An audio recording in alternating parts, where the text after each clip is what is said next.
Enough of me complimenting the comics, let's cover the full history of Lord Drakkon. Get comfortable because this is a long and awesome story.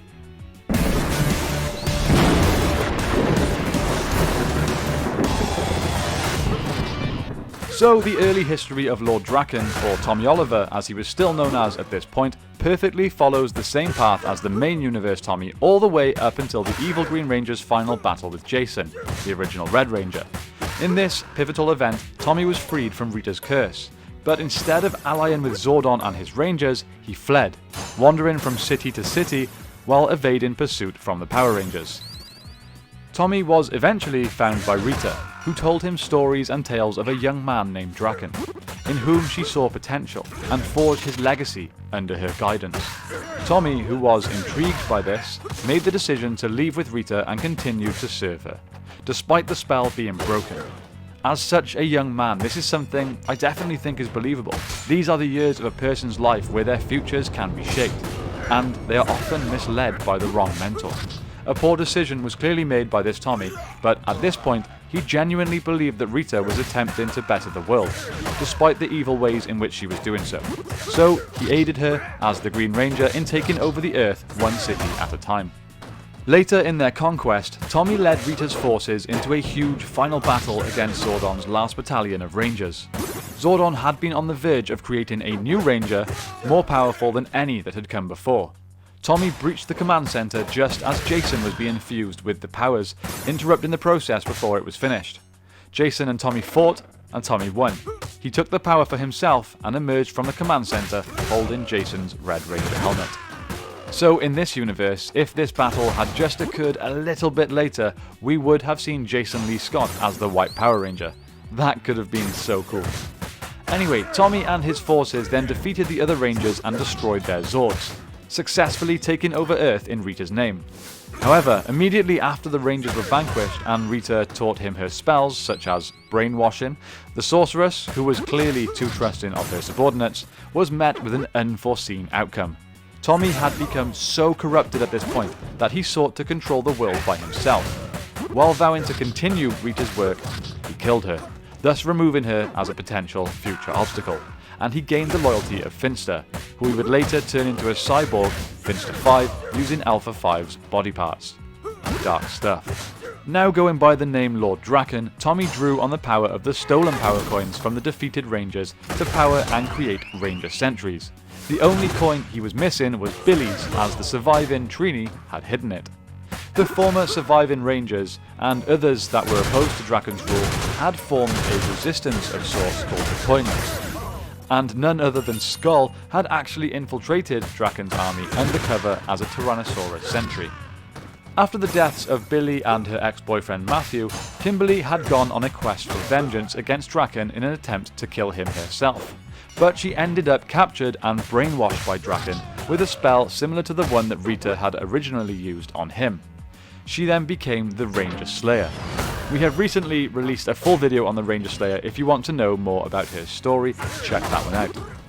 After an ongoing war of sorts, Drakkon defeated the Coinless and captured his alternate self and Billy, these being the ones from the regular universe that we're all so familiar with. He had also captured his world's Trini. However, Billy and Trini collaborated a plan to use his alternate timeline's counterpart, Power Coin, and created an energy burst that zapped both Drakkon and his Ranger sentries by modifying the teleportation function. The energy blast released from the Morpher during this tactic broke Drakkon's Power Coin, leaving Drakkon in a brief state of shock and insecurity at the loss of all his power. He then tries to verbally attack his counterpart, speaking of how friendship is weakness and Tommy's friends will eventually fail him when he needs them the most. Tommy refuses to listen and battles Drakkon. After Tommy's friends find him, rather than face defeat, Drakkon jumps from a cliff to what Tommy believes to be his death. But of course Drakkon survives, and the energy of the portal returning the Power Rangers home tugs him into their universe with them, where he wakes up in a mountainous region somewhere and is captured by US soldiers of the US government. It's later revealed that Drakkon had been captured and held by Grace Sterling's Promethea. Here, he was kept in energy restraints and isolated from the outside world with armed guards outside at all times. That is, until he got an unexpected visit from one of the people who defeated him, Billy Cranston. Billy teleported inside out of curiosity to find out why the Promethea facility's power substation was only at half of its total output, and what there could require so much energy to maintain, only for him to come face to face with Drakkon. Drakkon then proceeds to taunt Billy, who declares that he is not afraid of him. Grace later on revealed that she had captured the rogue former dictator, and that in the months of his captivity by Promethea, he took a perverse pleasure in telling her all the details of what he'd done in his native timeline, the rangers he'd slaughtered, and more. Later, Saba, the sentient sword of the White Ranger, came by himself to execute the madman, but he failed, and Drakkon was accidentally freed. He took Saba and ripped his head off, then used the remains of the weapon, along with some kind of incantation that he presumably learned from his dimension's Rita, to create a portal to escape the prison. Escaping the prison, then, Drakkon made his way to where Ninja was hiding and convinced him to repair his damaged morpher, leaving the warrior unaware of what he had done. Then, sneaking into the command center, he stole the Chaos Green crystal behind Billy and Trini's back. The April 15th tax deadline is coming, and your max refund is a few steps away with TurboTax. Crystal behind Billy and Trini's back. To refuel it, Drakkon ambushed Tommy and stabbed him through the back. But despite the arrival of Kimberly and the Time Force Pink Ranger Jen Scott, Drakkon escaped, leaving Kimberly alone to grieve as Tommy seemingly died in her arms. Drakkon would then return to his world, reunited with his army, and had a heartfelt reunion with Finster 5, while revealing that he had also captured Ninja. Despite Drakkon's defeat, his world wasn't affected at all, and the Coiners continued to fight to liberate the world. When the Hyperforce Rangers were drawn into his universe, they attempted to help out the rebellion against Drakkon's army. A returning Scorpina had no interest in allying with Drakkon, and planned to use Serpentera to destroy the West Coast. The Hyperforce Rangers' attempts to rescue the civilians trapped in New Tech City failed, and led the two to come face to face with a repowered Lord Drakkon. When Lord Drakkon arrives at their camp, he asks the Hyperforce Rangers to help him regain Serpentera from Scorpina. Naturally, they refuse to help him. He gives them two choices: help him, or somebody dies. Naturally, they then come to realize that they are no match for him. Drakkon attaches an explosive collar to one of his captives to ensure the Rangers' cooperation. Then on the way to Serpentera, the Rangers try to formulate a plan on how to stop this. When they arrive at Serpentera, they then approach several guard towers stationed with Sabretooth and Mammoth sentries. Drakkon orders them to stand down, only for them to ignore him. In response, he destroys them. After fighting the sentries, they reach Scorpina, who makes small talk with Drakkon, only for her to then try and kill him. However, she ends up being taken down by Drakkon's Tyrannosaurus sentries and himself. While all this is going on, the Hyperforce Rangers plan their next move.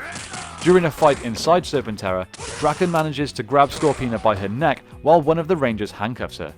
Then Drakkon decides to betray the Hyperforce Rangers by removing Marv's morpher at the exact moment that Scorpina, with her remaining strength, wraps herself around Drakkon with her legs. By doing so, Drakkon lets go of Marv, then falls back into Serpentera. When he reaches the cockpit of Serpentera, he drops an unconscious Scorpina and attacks Vesper, but was too late. Serpentera was on a collision course into the ocean. Before he could finish Vesper off, Eddie blindly teleports inside Serpentera with the intent of rescuing Vesper. Drakkon decides to attack both Rangers, but Vesper jumps in front of Drakkon, who then uses Saba to attack them. As they are teleporting away, he manages to cut off Vesper's arm. As soon as the Rangers were teleported off the Zord, Serpentera crashes. However, Lord Drakkon emerges unharmed from the crash. A Tyrannosaurus sentry later reports to Drakkon that the Serpentera Zord will be repaired and operational within a month. Despite the setback, Drakkon pushed forward with his plans, starting with invading the era of the Samurai Rangers. The ensuing battle saw all the Rangers except Lauren and Sheba defeated at Drakkon's hands. Capturing their Samurizers, Finster 5 was able to transfer some of their power to Drakkon, granting him a new form and a substantial power boost. Finster 5 then revealed that using more morphers from the same type would be too dangerous. But thanks to the morphing grid separating all of the other teams away from the main timeline due to Drakkon's actions, there was now an entire multiverse for him to invade. He soon targeted 5 other universes. In the universe holding the Zeo Rangers, Drakkon captured that universe's Tommy and disguised himself as him around the time that they bid farewell to Jason following his time as the Gold Ranger. He became disgusted and enraged at how much the team worshipped that version of Tommy. He steals Adam's Zeonizer before murdering that era's version of himself. Then, in the universe holding the B Squad Rangers, Drakkon is overwhelmed and forced to retreat as he underestimated how strong that team was despite being rookies, barely escaping being trapped. Then, in the universe holding the Space Rangers, Drakkon is able to board the Astro Megaship, taking over Decker and murdering Alpha 6. In his attack, he ambushes and launches TJ Johnson into space as the other Rangers are stuck inside. Moving on to the universe holding the Ninja Steel Rangers, Drakkon confronts Brody Romero and attempts to steal his Ninja Battle Morpher. However, Brody destroys it and damages his Ninja Star, leading to Drakkon to take a piece of it. As Zordon then tried to rally the other Ranger teams together, Drakkon and his armies not only assault the In-Space, SPD, RPM and Ninja Steel worlds again, but turn his attention to the worlds of the Lost Galaxy, Dino Rangers, Dino Charge Rangers, Lightspeed Rangers, and Jungle Fury Rangers, at the very least capturing the Dino Morphers used by Connor McKnight, Ethan James, and Dr. Oliver. However, all was not well with Drakkon, as he still found himself so disturbed by the fact that the Zeo Rangers seemingly loved their world's Tommy, still not seeing what made him so great. When news that the forces of Corinth were fighting back and had found a way to nullify the effects of the Dragon Cannons, Drakkon decided to power himself up further and lead the charge himself, aided by the A Squad Rangers and the Psycho Rangers amongst others. This entire story is a Power Ranger fan's dream. The battle leads to him taking over Corinth, as Jason, Lauren and the Ranger operators are forced to abandon the city. As the Rangers start gathering their forces, Lord Drakkon murders Skull for his betrayal in rescuing Ninja before learning of the Ranger Slayer's location. Drakkon then contacts her, only to realise that she's been freed from her brainwashing, so he leaves her stranded in the past before going to power himself up again. As the Rangers of the multiverse attack Drakkon's moonbase, Drakkon has Saba enhanced using the shard of Brody's Ninja Star and the morphers from other Tommies before attacking the Rangers. He's able to temporarily nullify a number of Rangers' powers before Kimberly strikes him with the Dragon Dagger. Suddenly, he finds himself being weakened as he returns to his throne room to find Zordon, Kruger and Rita there, Rita using the green candle to steal his powers. Now remember that these are the main timeline versions of these characters. Rita had been swayed to help Zordon by him giving her the information that Drakkon had killed his world's version of her already. Yes, I know, this is getting a little confusing. Soon, Finster 5 would ambush the trio and save Drakkon. But when he shares his concerns with his master about his desire to use all of the morphers in his possession, Drakkon just murders him,